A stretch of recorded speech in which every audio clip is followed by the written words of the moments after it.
السلام علیکم ورحمۃ اللہ وبرکاتہ۔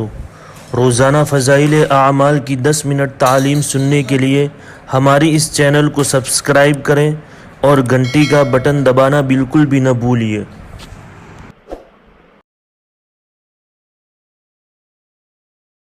بسم اللہ الرحمن الرحیم۔ حضرت بلال رضی اللہ تعالی عنہ کا حضور صلی اللہ علیہ وسلم کے لیے ایک مشرک سے قرض لینا۔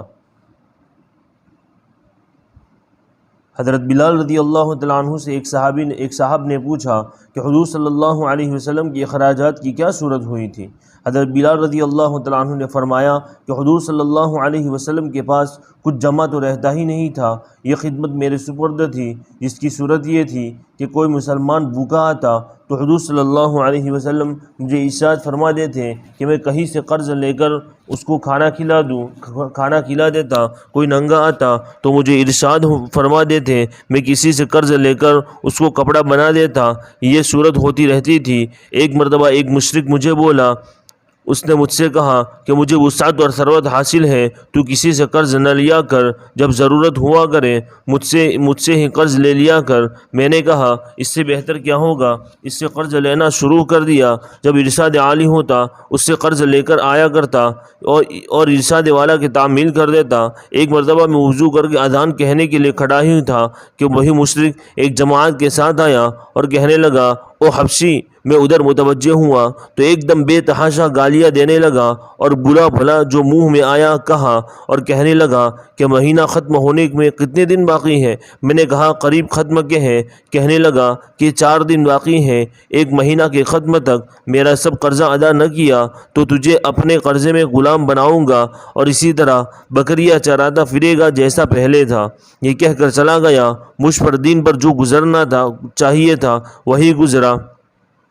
تمام دن رنج و صدمہ سوار رہا اور عشاء کی نماز کے بعد حضور صلی اللہ علیہ وسلم کی خدمت میں تنہائی میں حاضر ہوا اور سارا قصہ سنایا اور عرض کیا کہ یا رسول اللہ، نہ آپ کے پاس اس وقت ادا کرنے کی فوری انتظام ہے اور نہ کھڑے کھڑے میں کوئی انتظام کر سکتا ہوں۔ وہ دلیل کرے گا، اس سے اگر اجازت ہو تو اتنے قرض اترنے کا انتظام ہو، میں کہیں روپوش ہو جاؤں، میں کہیں چھپ جاؤں، جب آپ کے پاس کہیں سے کچھ آ جائے تو میں حاضر ہو جاؤں گا۔ یہ عرض کر کے میں گھر آیا، تلوار لی، ڈھال اٹھائی، جوتا اٹھایا، یہی سامان سفر تھا اور صبح ہونے کا انتظار کرتا رہا کہ صبح کے قریب کہیں چلا جاؤں گا۔ صبح قریب ہی تھی کہ ایک صاحب دوڑے ہوئے آئے کہ حضور صلی اللہ علیہ وسلم کی خدمت میں جلدی چلو۔ میں حاضر خدمت ہوا تو دیکھا کہ 4 اونٹنیاں جن پر سامان لدا ہوا تھا بیٹھی ہیں۔ حضور صلی اللہ علیہ وسلم نے فرمایا، خوشی کی بات سناؤں کہ اللہ تعالیٰ نے تیرے قرضے کی بے باقی کا انتظام فرما دیا، یہ اونٹنیاں بھی تیرے حوالے اور ان کا سب سامان بھی۔ فدق کے رئیس نے یہ نذرانہ مجھے بھیجا ہے۔ میں نے اللہ کا شکر ادا کیا اور خوشی خوشی ان کو لے کر گیا اور سارا قرضہ ادا کر کے واپس آیا۔ حضور صلی اللہ علیہ وسلم اتنے میں مسجد میں انتظار فرماتے رہے۔ میں نے واپس آ کر عرض کیا کہ حضور اللہ کا شکر ہے، حق تعالیٰ نے سارے قرضے سے آپ کو سبکدوش کر دیا اور اب کوئی بھی چیز قرضے کی باقی نہیں رہی۔ حضور صلی اللہ علیہ وسلم نے دریافت فرمایا کہ سامان میں سے بھی کچھ باقی ہے؟ میں نے عرض کیا جی ہاں کچھ باقی ہے۔ حضور صلی اللہ علیہ وسلم فرمایا کہ اسے بھی تقسیم ہی کر دو تاکہ مجھے راحت ہو جائے۔ میں گھر میں بھی اس وقت تک نہیں جانے کا جب تک یہ تقسیم نہ ہو جائے۔ تمام دن گزرنے کے بعد عشاء کی نماز سے فراغت پر حضور صلی اللہ علیہ وسلم نے دریافت فرمایا کہ وہ بچا ہوا مال تقسیم ہو گیا یا نہیں؟ میں نے عرض کیا کہ کچھ موجود ہیں، ضرورت مند آئے نہیں۔ تو حضور صلی اللہ علیہ وسلم مسجد ہی میں آرام فرمایا۔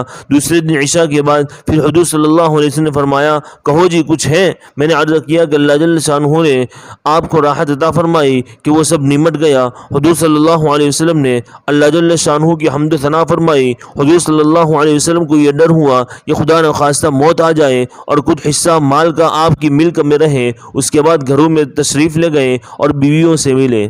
فائدہ، اللہ والوں کی یہ بھی خواہش رہتی تھی کہ ان کی ملک میں مال و متاع کچھ نہ رہے۔ پھر حضور صلی اللہ علیہ وسلم کا تو کیا پوچھنا، جو سارے نبیوں کے سردار، سارے اولیاء کے سرتاج، حضور صلی اللہ علیہ وسلم کو اس کی خواہش کیوں نہ ہوتی کہ میں دنیا سے بالکل فارغ ہو کر جاؤں۔ میں نے معتبر ذرائع سے سنا ہے کہ حضرت مولانا شاہ عبد الرحیم صاحب رائے پوری نور اللہ مرقدہ وبرد مضجعہ کا معمول یہ تھا کہ جب نذرانوں کی رقم کچھ جمع ہوتی تو اہتمام سے منگوا کر سب تقسیم فرما دیتے، اور وصال سے وقت اور وصال سے قبل تو اپنے پہننے کے کپڑے وغیرہ بھی اپنے خادم خاص حضرت مولانا شاہ عبد القادر صاحب مد ظلہ کو دے دیے تھے، اور فرمایا تھا کہ بس اب تم سے مستعار لے کر پہن لیا کروں گا۔ اور اپنے والد صاحب رحمۃ اللہ علیہ کو میں نے بارہا دیکھا کہ مغرب کے بعد جو کوئی روپیہ پیسہ ہوتا وہ کسی قرض خواہ کو دے دیتے، یہ کئی ہزار کے مقروض تھے، اور یہ فرمایا کرتے کہ یہ جھگڑے کی چیز میں رات کو اپنے پاس نہیں رکھتا۔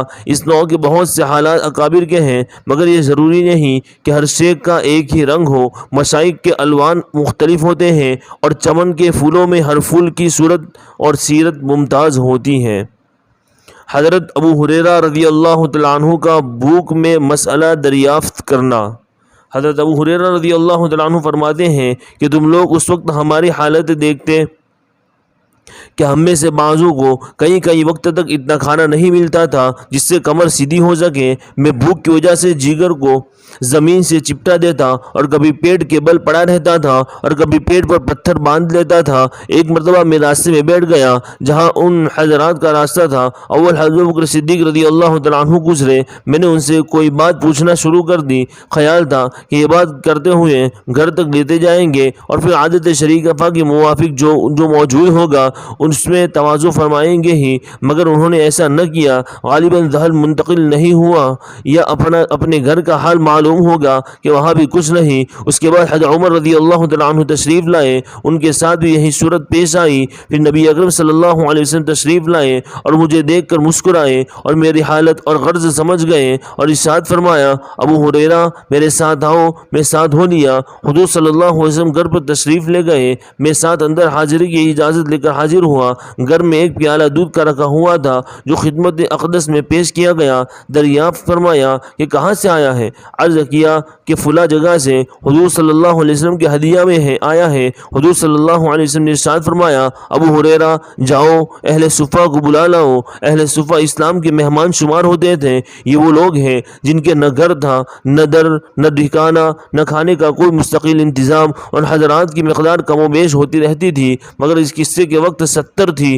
حضور صلی اللہ علیہ وسلم کا معمول یہ بھی تھا کہ ان میں سے 2 4 کو کسی کھاتے پیتے صحابی کا کبھی مہمان بھی بنا دیتے، اور خود اپنا معمول یہ تھا کہ کہیں سے صدقہ آتا تو ان لوگوں کے پاس بھیج دیتے اور خود اس میں شرکت نہ فرماتے، اور کہیں سے ہدیہ آتا تو ان کے ساتھ حضور صلی اللہ علیہ وسلم خود بھی اس میں شرکت فرماتے۔ حضور صلی اللہ علیہ وسلم نے بلانے کا حکم دیا۔ مجھے گرا تو ہوا کہ اس دودھ کی مقدار ہی کیا جس پر سب کو بلا لاؤں، سب کا کیا بھلا ہوگا؟ ایک آدمی کو بھی مشکل سے کافی ہوگا، اور پھر بلانے کے بعد مجھے کو پلانے کا حکم ہوگا، اس لیے نمبر بھی آخر میں آئے گا جس میں بچے گا بھی نہیں۔ لیکن حضور صلی اللہ علیہ وسلم کی اطاعت بغیر چارہ ہی کیا تھا۔ میں گیا اور سب کو بلا لیا۔